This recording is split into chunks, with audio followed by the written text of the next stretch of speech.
Hey Tooth Engineers, this is Iman, aka Bioman, and today we have a very special guest to talk about leadership in the biotech industry.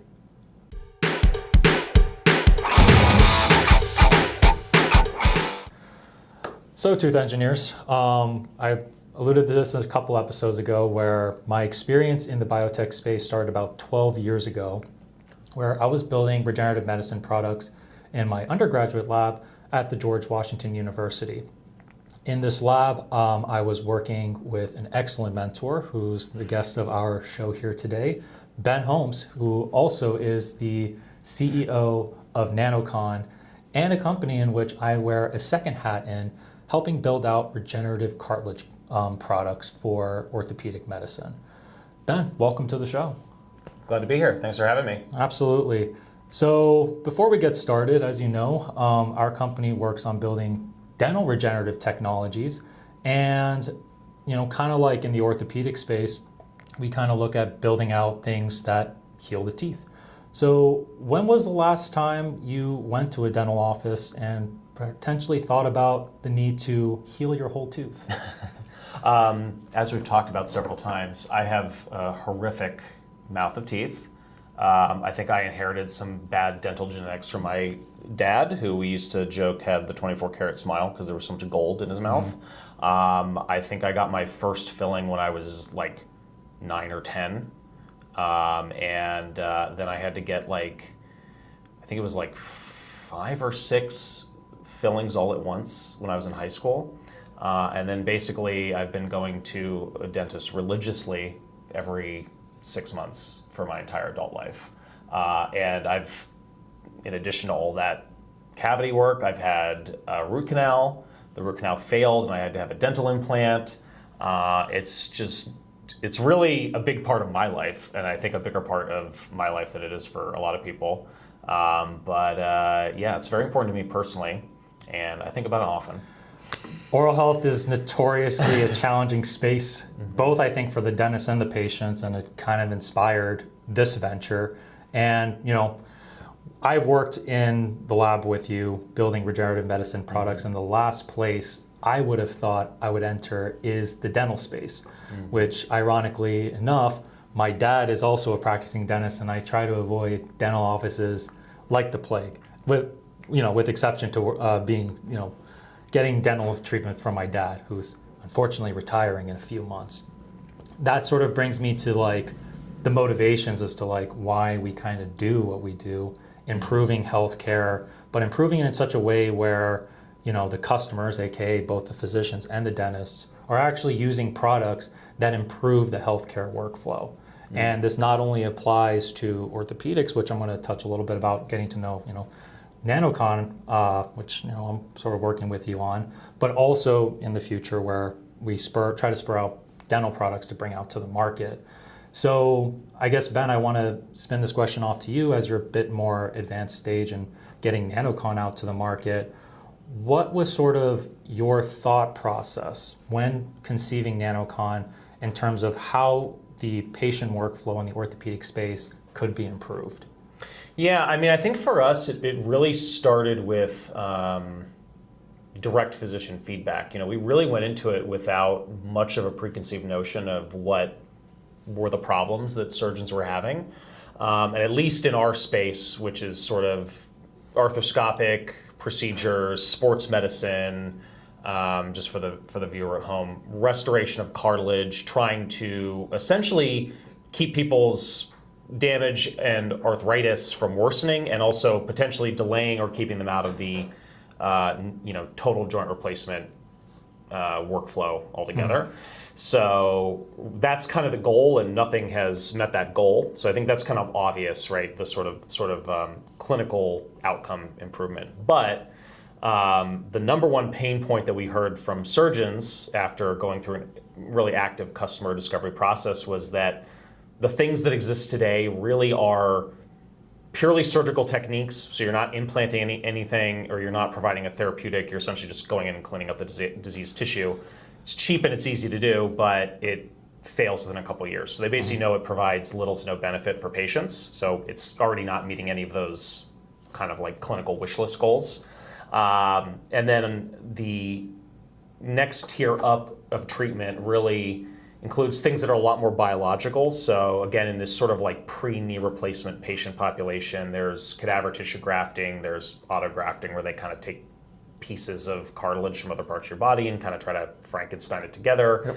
Yep. And then there are some biologic products on the market that use either like live cells or live preserved tissue to kind of try to biologically repair and regenerate the cartilage defect. But what we found from those surgeons was that it was not the concern about outcomes, it was the extreme difficulty in procuring those treatments, the difficult and time-consuming workflows that existed around implementing those treatments, and then on top of it, huge cost considerations, especially for us. We're talking about younger patients that aren't on Medicare yet, so essentially having to fight with insurance to get things covered, and then still knowing there's a big question mark around the longevity of the outcomes. So all that's to say it's a total mess, and they're really desperate for a new and better solution. So, that has really been our guiding force since, I won't say time zero, but, maybe time one, because we had to go through that customer discovery process first. But, since we did that, for almost a decade, that's what's been defining our mission. It's providing something that has maximum clinical benefit for the patient, but maximum workflow improvement for the surgeon, and frankly, the potential for significant, if not profound, value for the healthcare system itself. And the thing I actually appreciate the most about, not only you mentoring me through this research process, but sort of getting Nanochon to the stage that it's at now, is the fact that you were framing this venture out with respect to understanding the customer first as opposed to the technology first. I think a lot of bottlenecks in the biomedical engineering industry really come from the fact that it feels like it's backwards sometimes, where people are trying to build really cool tech solutions, but not build them with the interest of the customer or the end user first. And I think what you, as well as Nathan, our CTO, did is go out on the front lines first and see how much of this advanced 3D printing stuff we did in the lab together as an undergrad is really essential for building an MVP out on the market. And as a matter of fact, a motif we bring up to our tissue engineers is, I think, the success of a biomedical product really requires the ability to answer two questions really well, the what if and the so what. And what Nanochon, I think, does so beautifully, and why I sort of was inspired to build out this framework for even, the ventures of building regenerative tech, is because a lot of people I always see stick with sort of the what if. Make the tech so sophisticated, so fancy, so beautifully published on a Nature paper, but then they don't answer, how do we take this to the market, and so what? Like, who actually needs this product and who actually cares? And I want to talk a little bit more about the chondrograph. It's something that I now have some experience building out, and the product is just so beautifully simple, but works so effectively. It's almost as if all of the stuff we do kind of as an academic exercise, which, while allowing us to understand mechanisms in orthopedic regeneration are important, a lot of the times those really advanced, sophisticated components, if not able to achieve at scale, doesn't really have any use beyond just an understanding of things without any help or impact for the patient. Yeah, well, and I think this is what's particularly challenging, right? Because, what does scale mean, right? Scale means something totally different in different indications, right, and different fields. I think that, if you're talking about cardiac treatments, or you're talking about oncology, or you're talking about complex neuro, to put it bluntly, you are talking about life or death, right? And you're talking about trying to deliver something that's going to save someone's life today. Yep. They have a condition that's going to kill them today, within 48 hours, within a week. And, there's, to put it bluntly, there's just a much different price tag associated with solving those types of problems. And so I think that type of research has, what's really been driving, especially a lot of big institutional efforts, and, non-dilutive funding for decades and decades. I don't think anyone would dispute that. But in the orthopedics space, as well as the dental space, it's very difficult, because we know that, pain, chronic pain, degenerative conditions to the musculoskeletal system, And even in the dental space, there's actually quite a lot of compelling information about sort of the long-term implications of poor oral health. Correct. But it's not going to kill you today. It's going to kill you 10 years from now. It's going to kill you 20 years from now. It's something that I think... Well, bad oral health leads to comorbidities that will kill you. Yeah, of course. Yeah. And I'm sure patients would respond really well to that chair side when you're trying to talk them into something. Yeah. It's a real...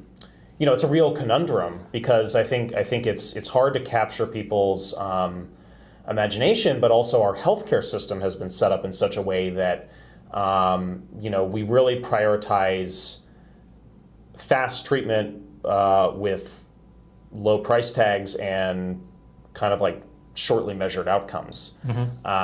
So I think that for us, it was really honing in on that ability to leverage a technology that could be totally off the shelf. And, for people that might not understand what that means, kind of going back to what I said earlier, like the incumbent treatments in this category are, these biological treatments, whether it's harvesting tissue from a cadaver or, trying to grow some type of living cell suspension, or a therapeutic that is essentially comprised of live cells or live tissue. Very complex storing, even complex sourcing. It's not something that you can just send somebody a box and it can just sit in a closet, which is what we've built. We've built something that has the potential to be way easier for the surgeon to use. I mean, taking a 45-minute procedure down to 5 minutes. Something that for the patient means it's going to regenerate their cartilage, potentially regenerate their bone if the degeneration is severe enough. And actually give them that 10-year plus benefit that's going to mean you're not having 2 or 3 revisions and then a knee replacement, maybe nothing. Maybe you're having nothing. That's kind of the moonshot goal. We're not FDA approved, we're not on the market. But that's the moonshot goal, right? Is that if you deliver these better outcomes today, then it has the potential for an impact 10 years, 15 years, 20 years down the road. But the point is that for the patient, our implant also can basically bear weight. It acts like cartilage. It's not, because a lot of these things, especially the biologic type treatments, they have no mechanical benefit immediately. The body has to start regenerating tissue for people to be able to start using their joint. And that means that, as the patient, you basically are laid up for 6 weeks, 8 weeks, sometimes as much as 12 weeks, meaning you're on crutches, you're in a brace, you're not able to do anything for 2 months, sometimes 3 months. And so what we're saying is we have this implant that, yes, it has all these potential benefits for regenerating and giving you real longevity, but hey, you could walk out of the clinic today after your surgery. You don't go run a marathon today, but you can start physical therapy much sooner. You can kind of be back to activity much sooner, and then that just dramatically also improves and shortens the long-term healing potential. Like, when is your knee really durable again? Right. When can I run that marathon again? When can I play basketball, pick up a pickup game with my friends again? Or frankly, if you're like a professional athlete, when can I get back to my job? I think that that is sometimes much more compelling for patients than saying, hey, we're gonna, when you say to a 35-year-old, you're not going to have to have that knee replacement at 55. And they're not. I remember being 35. I wasn't thinking about what's going to happen to me when I'm 55 or 60. So you basically say, hey, there's all these cool benefits, and you can kind of wrap your head around that. But within the next year, I'm going to dramatically improve your clinical experience. Yeah. And so I think that all of those things kind of came together, and we learned all these things over time. As you've said, through very active customer discovery, talking to surgeons, talking to patients themselves, talking to people that are running clinics and hospitals, talking to people that are on the administrative side, and so being able to suss out those benefits that are going to be more important and more compelling to people, and making sure that the technology can meet those demands, right. Rather than not meeting them. I don't know. Exactly. Looking for a smarter way to put it, but no. And I think what's so beautiful about this story is the fact that I think you basically are one of the first companies, in my head, knowing this industry, to get out of the sort of idea where we have to put more to solve something that doesn't need. I guess what I want to say is in the actual chondrograph product that Nanochon is building, that I'm also helping print and scale out. there's not a lot of ingredients to this. And I think really the assumption when it comes to innovating in our space is that we need to add like 20 growth factors, all of these stem cells, like, 500 different things to make it better than a competitor's product, when in fact, the thing that makes us competitive is the fact that we, or you and Nathan back when you did the iCore, knew exactly what the physician and the patient needed and wanted, and ended up just testing something simple that everyone was too afraid would not work. Because chondrograft is a very simple, like it's a thermal polymer that in a way it's nylon, right?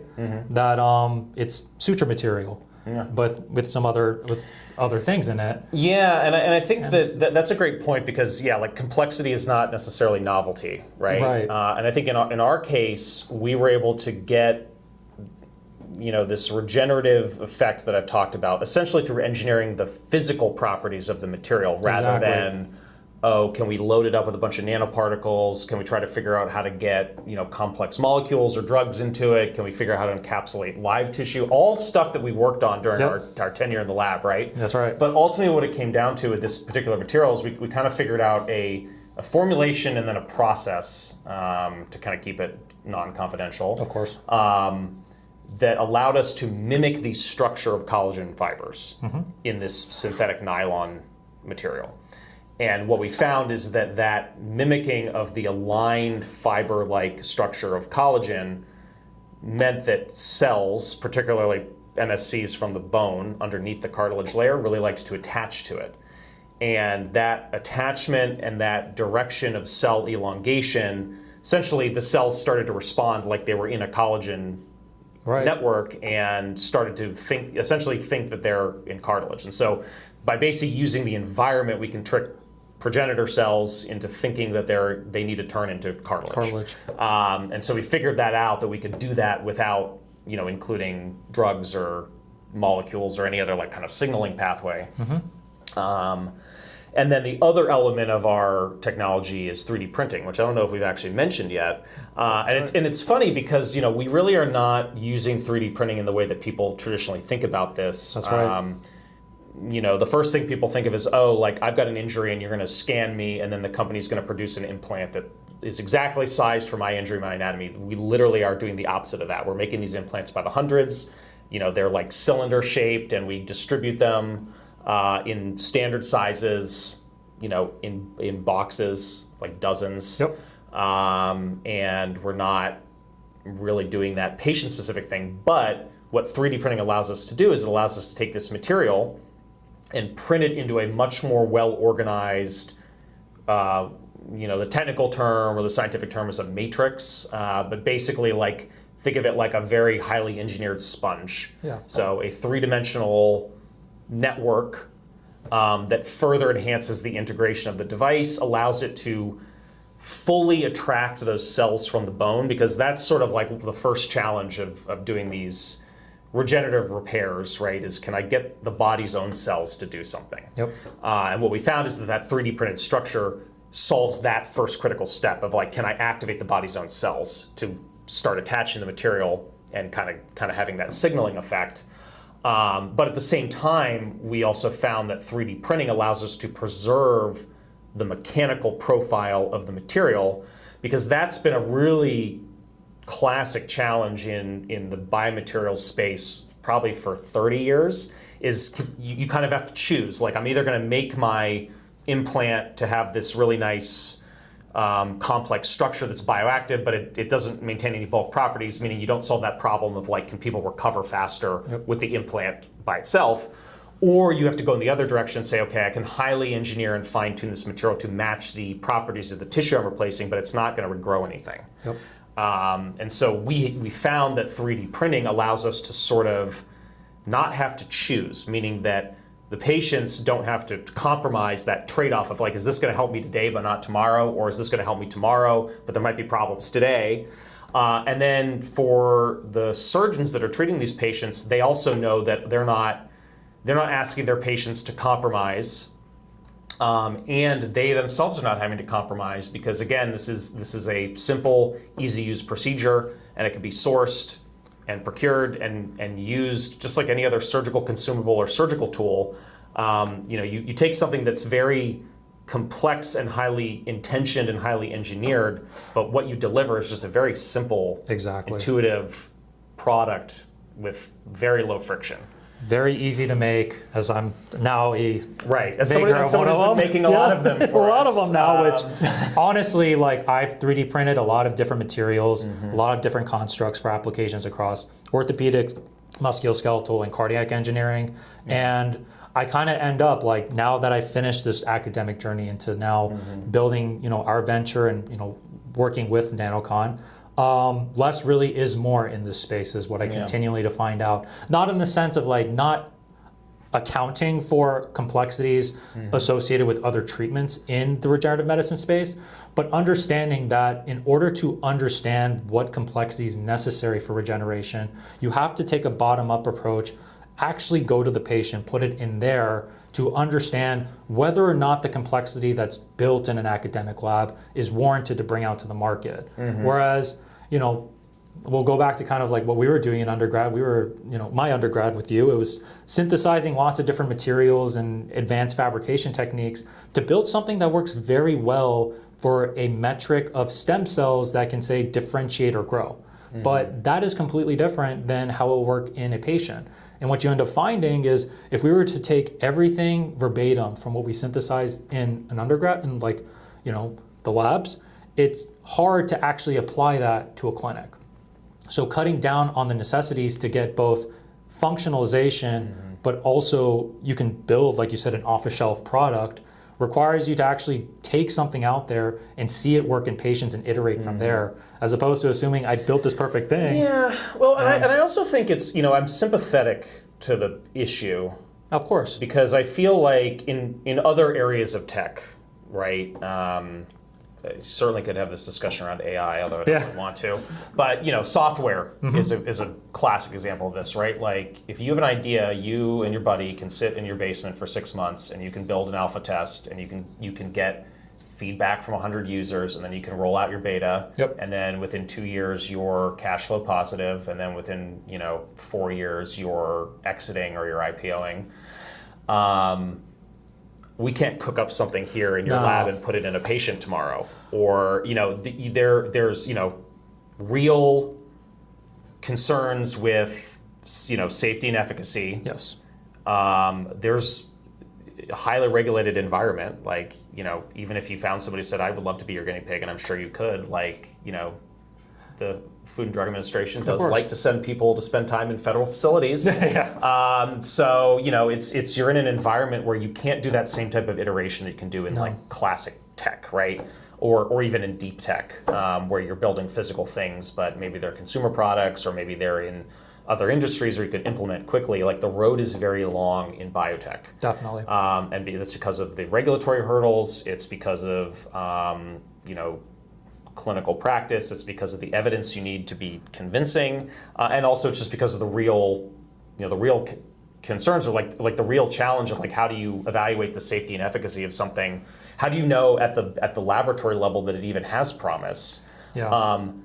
So when you look at all of the challenges and all of the hurdles and how long the path it is, well, of course people don't have time to go out and talk to 100 customers. Like, of course people don't get trained. And I think, again, I think universities, like obviously our alma mater, I think has really adopted this methodology well, but, they were ahead of their time for sure. Well, absolutely they were, but that's what I'm saying. Like more and more universities are kind of adopting lean startup or I-Core-like methodologies and trying to get people to do this. But I think what's still missing is what do you do after?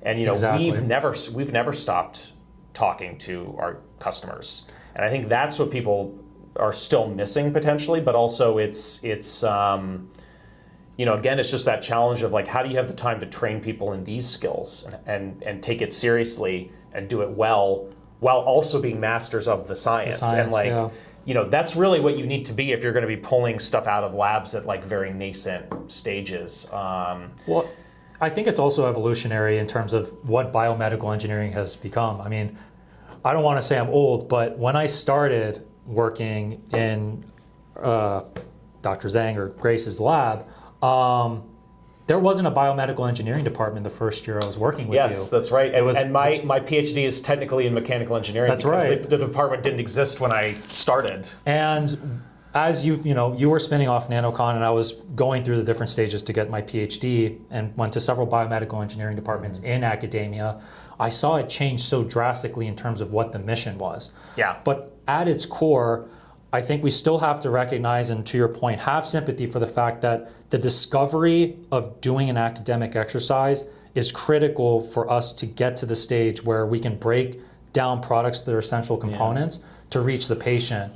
But there needs to be kind of, I think, as this field is becoming very interdisciplinary and translational for the why we're doing this, I think to your point, taking the GW I-Core adoption in the biomedical space could really help motivate academic technologies to build things more out for the market as opposed to siloing them in libraries. 100%. And the former director of our tech transfer office used to give presentations about this idea of like the University 2.0. And he would talk about like the history of the university as an institution. And he'd say like, okay, like, if you go all the way back to the Renaissance, I think literally like that was his first example in the timeline, like the 13 or 1400s. And he's like, universities were a place where like we were just trying to understand how the world around us worked. And so it was a place where you'd kind of gather and you'd try to study and understand these like very basic fundamentals. And then he talks about sort of the transition through the 1800s into the 1900s of like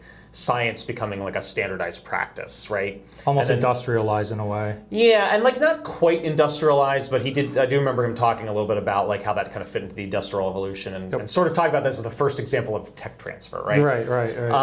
And then kind of talking about how it changed through like the 50s and through the 80s and how like universities started to be sort of like generators of cheap IP for industry. But then, when the bottom sort of fell out of Wall Street, like in the early mid 70s, that first time, nobody had R&D budgets anymore, or they didn't want to pay universities for stuff. And so this idea of like, okay, I'm going to do some interesting basic science that probably has an application in like, Dow or DuPont is going to license it, and then they have a whole lab infrastructure. Like that all kind of started to get phased out. And I think, we've seen that phasing out really rapidly in the medical device space specifically, because one thing that we haven't really covered, and if you want to have me back, we can talk about this, like this big difference between how the pharma industry works and how medical devices work. Medical device companies today really are just, owners of the sales channels. Very little internal innovation happens anymore, if at all. Right. And I think it's over 90% of all new products come from external to the company selling them. So like 9 times out of 10, like one of the big ortho companies launches a new shoulder replacement system or a new cartilage regeneration implant or a new dental implant. 9 times out of 10, it was a startup that and this table will be the first. And this kind of folds, exactly. And this kind of folds back around into the conclusion of this University 2.0 idea that like universities really I would say that they're not there yet. They have an opportunity to become the seed beds for the launching of companies and new ventures, rather than sort of the old model of just we're going to generate some patents and sell them. It's like, it's a longer road. It requires a lot more resources, but really setting people up to actually like launch these companies, build these companies, and then, exit them to the people that can really drive them commercially. But, essentially develop more than just the intellectual property, like really kind of develop the whole asset. And that's developing the product, that's kind of developing the market position. It might even mean starting to develop a core team that might go to the acquiring company. So it's a longer road. It requires more resources, but the payout is tenfold. So it's but I think that's what's hard, is that universities still are so handcuffed to short-term thinking when it comes to ROI on an effort. And so I think that's the challenge, is like, can you do this enough that in a widespread manner, universities really like invest in it seriously. And I haven't been in academia. I graduated in 2016. I really haven't been in academia since 2016. So I really can't speak to how different it is now. What I can tell you is the universities are turning out a lot of potential entrepreneurs. Like I feel like I get contacted by students from all over the country all the time now that are looking for a mentor, looking for somebody because they got exposed to entrepreneurship at their university. But I think that the support can't stop there. And I think things like I-Corps, both at the national level that National Science Foundation does, and also at the university level, like it's a great start, but there's got to be a way to figure out how to get more seed funding, more ramp funding, and I hate to say it, like a lot of these programs that do exist that I've seen, it's like, like a $50,000 grant to start your company. In biotech, that's nothing. It's all cash burning, and it's very hard to get them started because of sort of. Well, and it's not even that it's all cash burning. It's like yeah, you're right. It's like you're going to be cash flow negative for probably even when you're 5 to 7 years, seeding or getting to series. But it's also like $50,000, like kind of going back to what I was saying. You're developing software. Yeah, you can sit in your basement, of course, and that pays your rent or whatever, pays you to hire somebody to help you code. What can you do for $50,000? Like, a good laboratory experiment, it costs $200,000. I can spend some materials down, but not really much beyond that. Yeah, it's just it's so capital intensive, and so I don't quite know what the answer is for how do we make this really work for biotech outside of the top 4 or 5 most elite universities in the country. That I think probably have better internal support. But I also think it's interesting because, I think that we got a lot of skills and experience, in the academic lab that we were both in, that forced us to be, more creative with pursuing opportunities, more diligent about kind of forming the business, because that's kind of the startup launch model of I won't name names, but a couple of the big top tier universities. It's like they don't really have an interest in you, the student, becoming the entrepreneur. Correct. If they really see potential in what you're doing and they think money can come around it, they're going to bring in an experienced CEO, maybe other experienced management. You might kind of get the consolation prize of being the chief scientific officer or something, which is not nothing. But it's a model that I actually seldom see work in biotech. Right. At least not for med tech. Well, they silo sort of the business and the science in 2 different arms, but really it's just because the scientist knows how to stay in the lab, kind of stay in your lane, we'll bring the business guy to sort of salvage the money off the efforts that academia makes, instead of making it kind of a bridge where, scientists try to understand the commercial potential of a product while the people in business try to better present the science to the masses to demonstrate why this is a better product. So I do that kind of brings a whole nother discussion, which I'd love to invite you for another episode on, which is having this hierarchical structure in business where does everyone need to know everything? Does people have to have their own individual expertise to build a venture? That can go on for a long time. And I think that's definitely a different tangential talk that we can definitely have. I think the short answer is yes, and the long answer is maybe. I think it really comes down to personality and team. Yeah. Because when you build a team and everyone knows everyone's silo, but they also know what they're experts in. This is it depends. What I think is so interesting is that this is not a new idea, right? This is what the lean startup was. It was hey, and this was a crazy idea back in, I don't know, 2008. I have to go back and see when the original lean startup was published. But that was the whole idea. It was hey, the traditional corporate structures, you have these silos, you have these divisions. Divisions report into division heads. The division heads report into vice presidents, and they report into the C-suite, and that reports into the board. But they're too rigid. But that's frankly, it's stupid when you're a startup that has 4 people. Everyone needs to everybody needs to know everything, and everybody needs to be able to support their team. And that's the way it is for a long time with these medtech companies, because as we've covered several times now, the work is capital intensive. Yes. You're not going to be raising millions of dollars and growing a 50-person team. You're going to be raising millions of dollars and giving it to other people to do work for you. Yes. And then when you start to get to the market, then you start to build the team. But it's a heavy spend up front. It's really NRE driven, and so because of that, it's actually quite a strength and quite an asset to have a small core team that's really interconnected and can share responsibilities. And I'll leave it at that because we can I can come back for a team building masterclass. I actually love having these discussions because, I mean, the first thing before anything is really the human capital of a venture, especially in the biotech space, because what we build are so nascent. We can't just hire anyone. The skills that we build are very individual and very young and still ahead of its time, I would call it still. Even though there is some acceptance, not to the point where, you know, we're like as cool as AI or as marketable as AI just yet, but the products that we build are still well ahead of its time. And it's the few people that, you know, spent like, you know, now me 12 years and you, is it like, where were we at, 20 years with you in this space, or? Not quite that yet. You're getting there. So I started my master. We were just talking about this. Started my master's in 2011. 2031 will be your 20th. Yeah, so 2031 will be my 20th anniversary of being in biotech. And hopefully we've sold Nanochon by then too. But I'm there to help more support on that it. later. Stay tuned.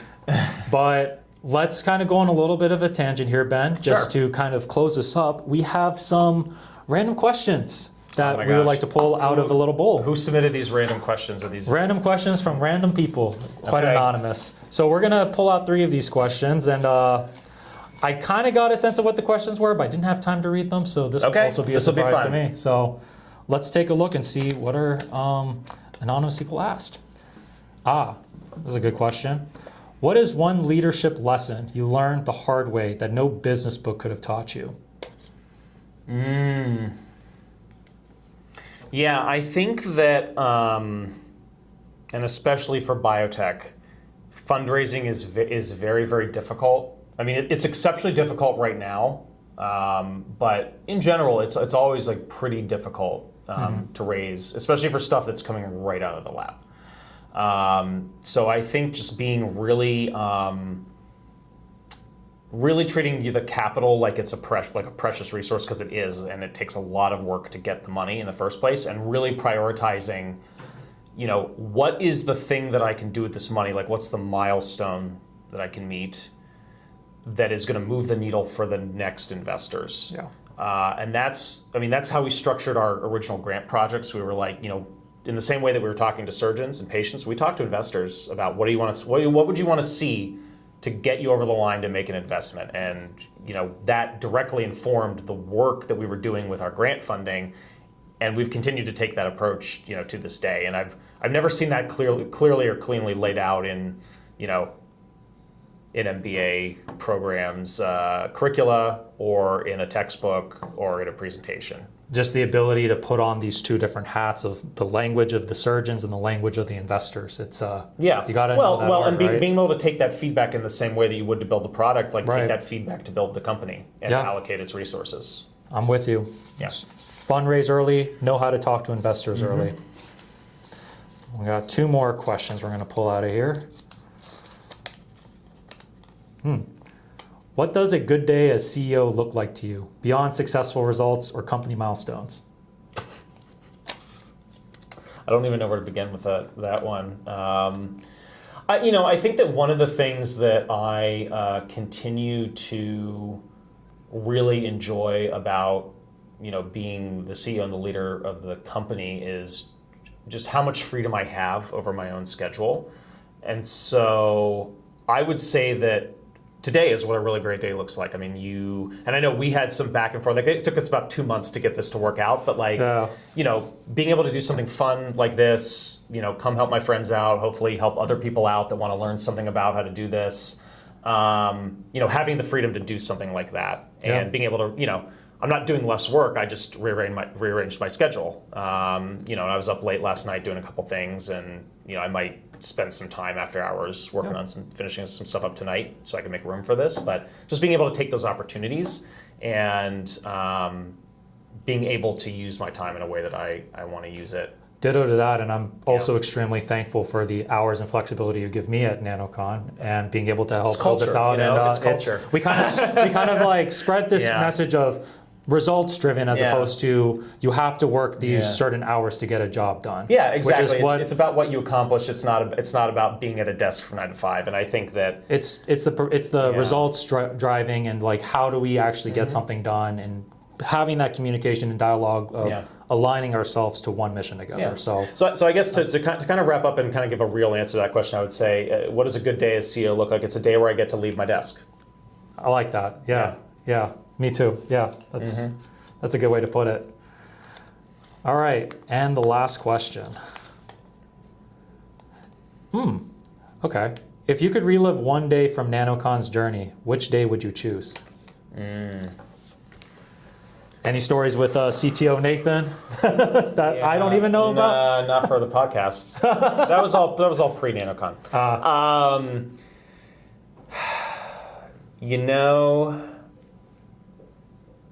It's interesting because I feel like I actually haven't lived this day yet, but we're about to. We're very, very close to treating our first human patients, right? And I was so early. And I've always said this, even from day one of the company, the thing that really drove me to want to do a startup was seeing how much of the work we were doing in our lab was basically just winding up in a paper, or it was kind of creating, preliminary results to, help the lab get its next bigger research grant. None of it was actually ending up in patients. So I always said from day one, the thing that was driving me was the thought and the idea and their pursuit of seeing our technology actually benefit a human patient. And can't announce anything yet, but we're on the cusp of potentially treating the first lucky humans who will be treated with our implant. And so I think there's some other examples. Like I could say like the day we found out we were getting our first investor check, or like the first time I got to actually give a presentation in front of an audience. The first time I saw the company wind up in an actual news article. There's a lot of good kind of moments like that. But if we're really being honest, I think I would like to save that answer for watching the first patient be actually treated with the device. And I am so honored to be part of that journey, and hopefully we'll be following those footsteps in our ventures very soon. Absolutely. And so Ben, before we wrap up, where can we find more about the exciting ventures of Nanochon? Yeah, so it's pretty straightforward, just nanochon.com, and that is spelled Nanochon. You can also email info@nanochon.com, and you can also look for us on LinkedIn or on YouTube. Well, Ben, this was an amazing episode. Look forward to hopefully having you more as we're building out these ventures, and lots of exciting stuff for the future to come. Likewise. Thanks so much for joining, and happy and honored to be a mentee. Thanks for having me on, man. Thanks. Well, Tooth Engineers, that's a wrap. This is Bioman, and we'll see you next time.